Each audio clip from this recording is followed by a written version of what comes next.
Bom, gente, hoje a gente vai continuar nosso assunto, né? Vamos começar um assunto novo, que é a introdução ao magnetismo, certo? Então a gente vai começar estudando magnetismo, que é uma área da física, que ela se dedica a estudar os fenômenos magnéticos, ok? E o primeiro objeto que a gente vai estudar nesse magnetismo são os ímãs, ok? Os ímãs,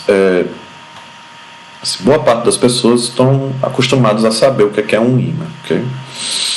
Então o ímã, ele pode ser de dois tipos, certo? Ele pode ser um objeto natural, que a gente encontra na natureza, ou a gente pode fabricar ele, ok? E qual é a característica do ímã? Ele vai ser um objeto que vai produzir um campo magnético, certo? A gente vai ver em breve o que é esse campo magnético, certo? Então a gente pode achar ele na natureza assim, em formato de minério, como se fosse uma pedra, uma rocha, ou eu posso montar ele usando corrente elétrica e um gerador, certo? Então esses são os dois tipos que a gente pode encontrar de ímãs na natureza. Gente, os ímãs eles têm características, ok? E a gente vai estudar as principais. Então, a primeira coisa que você tem que saber é o seguinte: um ímã ele vai ser composto por dois polos, certo? O que são dois polos? São dois objetos diferentes, certo? Que têm características opostas. E por ter características opostas no magnetismo, a gente chama de norte e de sul, ok?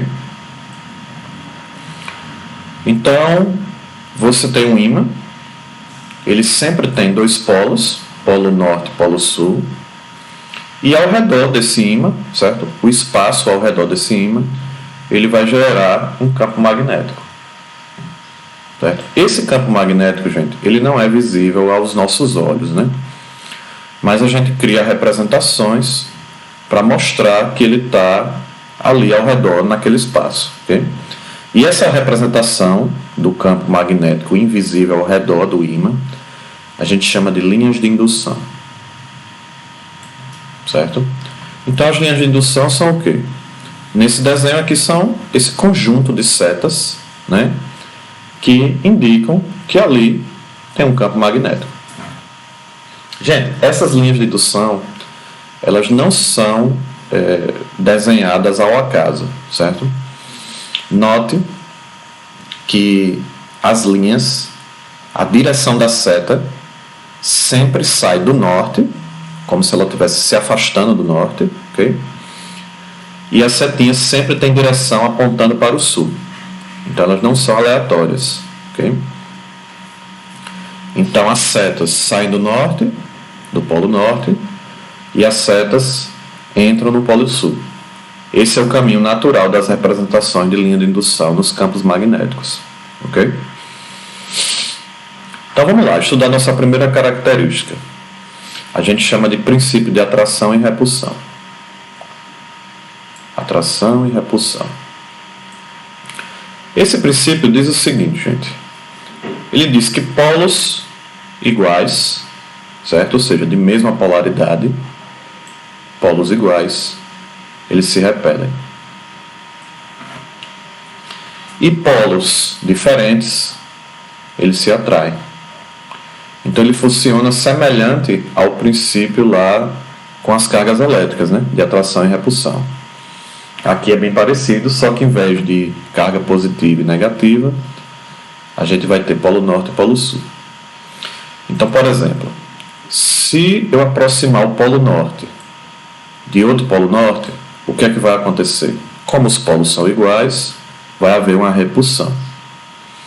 Mas, se eu aproximar o polo norte do polo sul, então, como os polos são diferentes, eles vão se atrair, ok? Então, o ímã ele pode fazer duas coisas. Ele pode atrair, certo? Juntar, ou repelir, quer se afastar. Bom, gente, então essa é a primeira propriedade dos ímãs, ok? A segunda propriedade é bem interessante também. A gente chama de inseparabilidade dos polos magnéticos. E o que é que esse princípio diz? Ele diz o seguinte: não existe ímã, certo, que tenha apenas um polo. Não existe. Okay? Ou o ímã vem com os dois polos, ou ele não existe. Então, gente, isso dá uma consequência bem bacana, certo? Imagine aqui que você tem um ímã e ele é norte e sul, normal, ok? E aí, na tentativa de produzir um único polo, você vai quebrar esse ímã na metade, ok?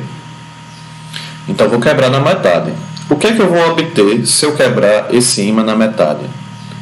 Eu vou obter dois novos ímãs, ok? Com a mesma configuração, certo? Do original.